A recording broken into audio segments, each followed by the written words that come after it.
Welcome back, or welcome if it's your first time here.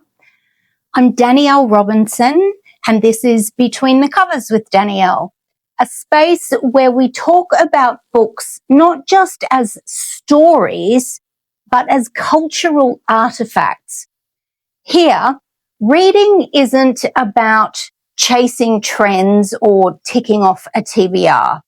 It's about what literature reveals, about power, identity, comfort, and the quiet ways stories shape how we think and how we live. Every week, I unpack what we're reading, why it matters, and what it might be asking of us. Sometimes gently, sometimes uncomfortably. So settle in and let's slip between the covers.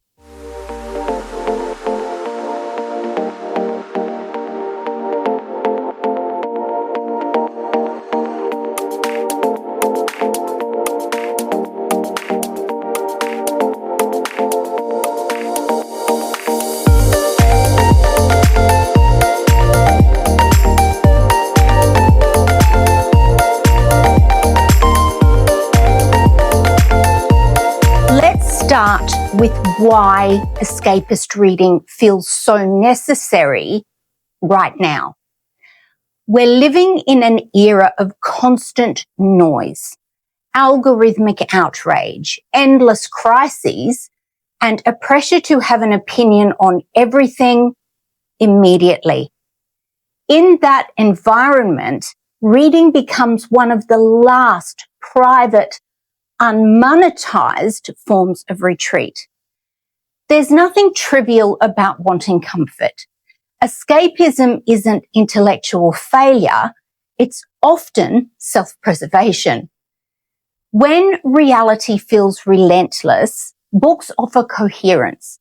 They give us narrative, resolution, and a sense of order that real life rarely provides. And for many readers, especially women, reading has always been a sanctioned form of rest, a quiet rebellion, time that belongs to you. So when we talk about escapism, we need to be careful not to moralize it. Comfort reading isn't shallow and it isn't new. What is new is how completely it's begun to dominate our reading lives and how rarely we stop to ask what that might cost us.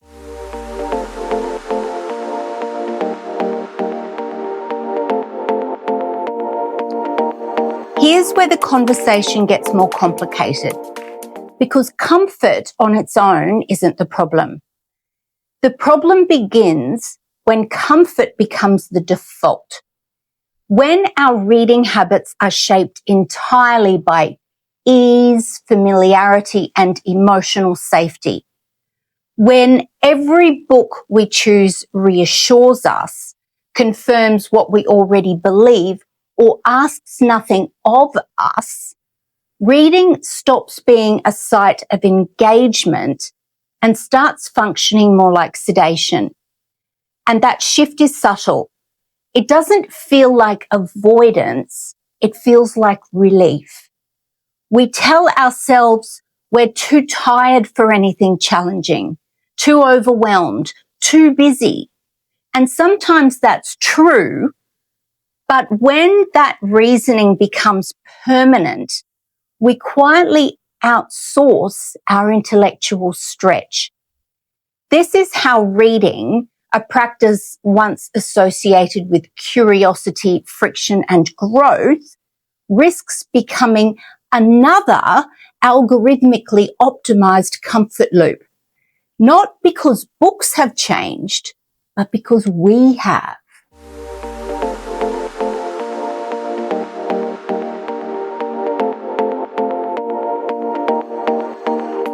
One of the quiet traps in this conversation is the idea that reading must be either escapist or serious, as if comfort and critical engagement sit on opposite ends of a moral spectrum.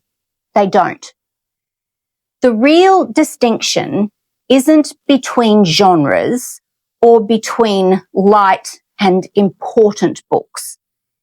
It's between passive consumption and active reading.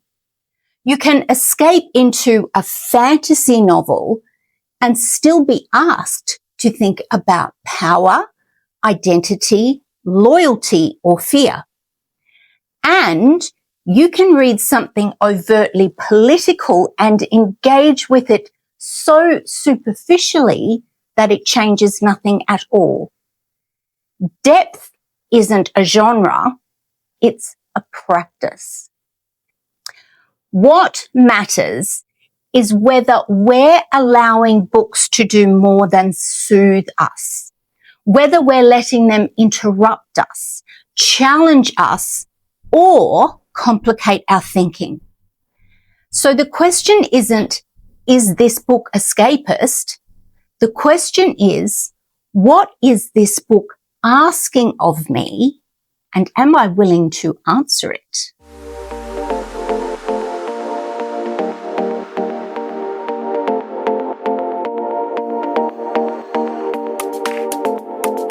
So here's where we've landed. We read for comfort because the world is exhausting, and there's nothing wrong with that. But when comfort becomes the only thing we seek, reading risks losing its power to stretch us. The real issue isn't escapism versus engagement. It's whether we're reading passively or reading with intention. Because books can soothe us and sharpen us. They can offer refuge without asking us to retreat from the world. What matters isn't the genre on the cover. It's the question the book leaves us holding when we close it.